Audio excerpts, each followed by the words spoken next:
WTF, WWF. WWF hat gerade letztens eine Studie veröffentlicht mit dem Titel Wasserverbrauch und Wasserknappheit. Den Link zu dieser Studie findest du unten in der Videobeschreibung. Ganz kurz zusammengefasst geht es in der Studie um Folgendes. Mit einer virtuellen Messgröße, dem sogenannten Wasserknappheitsfußabdruck, wird belegt, dass eine vegane Ernährung das Risiko erhöht, dass auf gewissen Teilen der Welt eine Dürre entstehen kann. Bei einer vegetarischen Ernährung ist dieses Risiko geringer als bei einer veganen Ernährung und beim Fleischverzehr ist sie noch geringer als bei der vegetarischen Ernährung. Die Studie sagt natürlich viel mehr aus als dieser eine Satz. Es sagt so viel aus, wie gar nicht in diesem Video Platz hat. Deswegen kann ich jeden nur ermutigen, diese Studie zu lesen. Ja, man kann Studien sogar lesen. Und schon mal vorab, ich begrüße diese Diskussion um den Wasserverbrauch und um die Dürre. Wir sollten uns um dieses Thema kümmern. Hier auf diesem Kanal kümmern wir uns bereits um dieses Thema. Wir haben vor über einem Jahr ein Video veröffentlicht, das verlinke ich hier oben oder auch noch dann am Ende des Videos. Da geht es um die Avocado, da haben wir genau dieses Thema beleuchtet. Diese Studie nervt mich so dermaßen. Sie hat mich gleich von Anfang an genervt, schon bevor ich sie gelesen habe. Aber warum? Liegt es vielleicht daran, dass ich mich so wie ertappt fühle?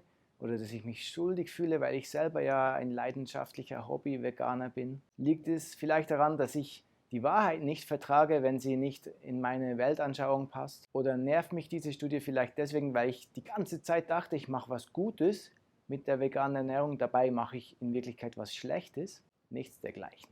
Diese Studie nervt mich, weil sie einfach der Sache nicht dient. Ich frage mich, wie kann der WWF eine Studie rausbringen, die ohne großen Aufwand herangezogen werden kann als Fleischwerbung. In der Studie steht zwar, dass man weniger Fleisch essen sollte, aber das spielt überhaupt keine Rolle. Folgendes passiert nämlich in so einem Fall: Eine Studie kommt zu einem Ergebnis und Zeitungen und Online-Portale interpretieren dieses Ergebnis in einer Headline und noch einem kleinen Artikel, und diese Headline wird dann von den Lesenden interpretiert wiederum, und zwar so, wie es ihnen gefällt. Sagen wir uns zum Beispiel: Ich habe es schon immer gewusst, ich brate mir jetzt ein Steak. Andere sagen, das stimmt nicht, die Studie ist falsch aus den und den und den und den Gründen. Und von derlei Diskussionen haben wir, glaube ich, momentan gerade genug am Laufen, oder? Also frage ich mich, WTF, WWF.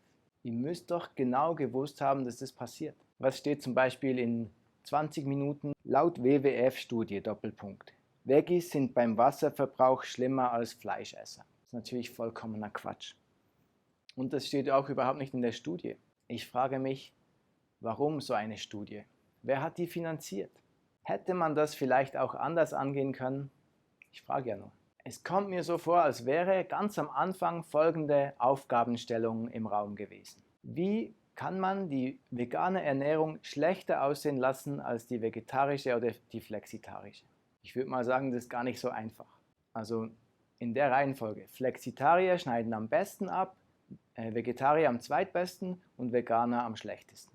Welche Parameter könnte man da heranziehen? Was könnte man vergleichen? Zum Beispiel die Ökobilanz, Treibhausgase. Nee, funktioniert nicht. Da brillieren die Veganer. Was könnte man hernehmen? Tierleid, klarer Fall. Also es ist halt immer die Reihenfolge Veganer, Vegetarier, Flexitarier. Gesundheit, auch nicht. Dann stelle ich mir vor, dass sich ganz hinten in der hintersten Reihe einer meldet: Ich habe was. Man könnte ganz nah ranzoomen in einen Bereich, und in diesem Bereich, da schauen wir hin, und ich habe diesen Bereich. Es ist nämlich das Risiko von Dürren und von Wasserknappheit in Gebieten, die sowieso wasserknapp sind. Da gibt es nämlich Mandeln und Avocados. Die werden da angebaut. Und was sind Mandeln und Avocados? Vegan.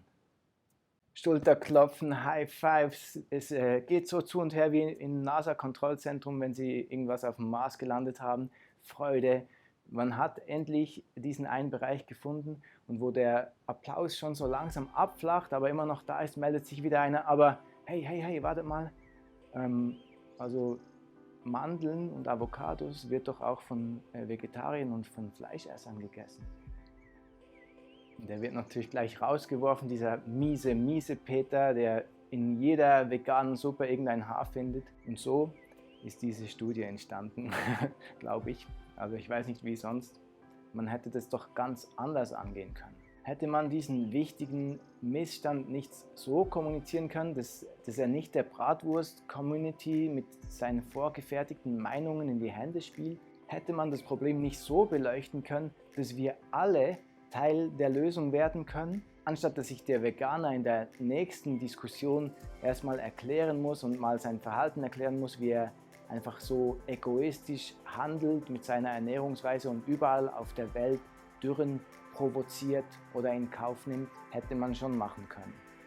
Hat man aber nicht und ich frage mich wieso. Dieses Wassermangelthema ist so wichtig und unsere Entscheidungen haben einen enormen Impact. Wie kann man dieses Thema so kolossal vergeigen? Und das ist es, was mich nervt. Helft mir gerne auf die Sprünge, wenn ich irgendwas übersehe, kann ja sein. Und ich lerne auch gern dazu und ich überdenke gern meine Meinung und auch ich überdenke gern meine Bedenken. Und schreibt in die Kommentare, was ihr davon haltet. Es interessiert mich einfach. Der Erste, der Steak kommentiert, der kriegt, ich weiß nicht, was der kriegt, nochmal eine Impfbratwurst auf meinen Namen. Hier findet ihr das Avocado-Video und hier noch ein anderes interessantes Video. Entscheidet euch und seid vor allem nett zueinander. Peace!